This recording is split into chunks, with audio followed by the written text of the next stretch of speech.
In Lab 3, we applied our knowledge of magnetic fields to the observations that we took of the bar magnet using the app Teslameter. We measured the magnetic field in microteslas at various positions along a meter stick.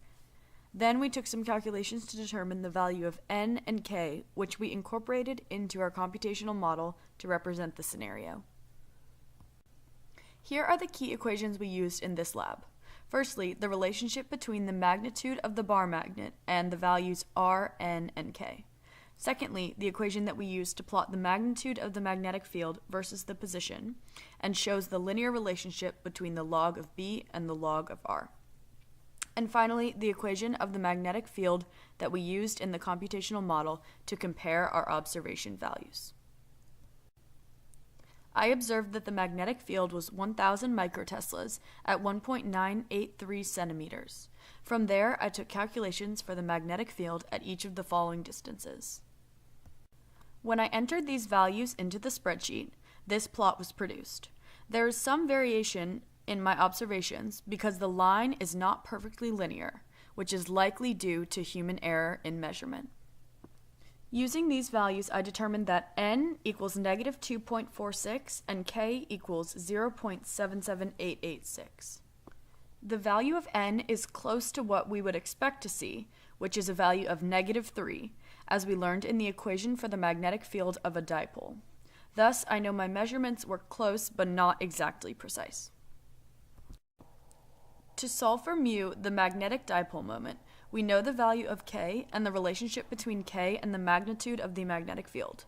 We can solve for mu as shown here. I obtained a value of 389,433.28. Then we incorporated these equations and values into the computational model.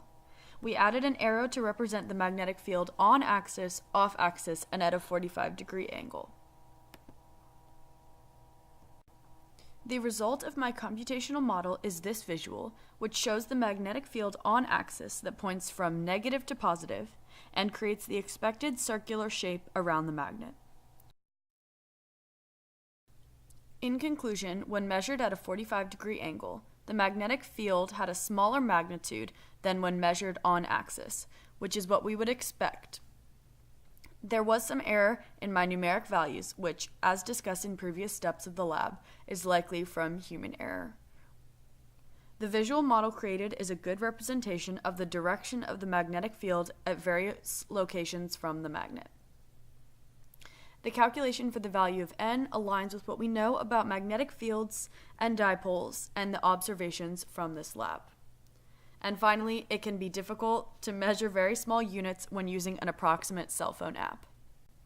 If we had not originally oriented the bar magnet to be perpendicular to the Earth's magnetic field, the calculations would have been more involved because we would have had to calculate the Earth's magnetic field and then subtract that value from our observed magnetic field to determine the correct magnetic field for the bar magnet.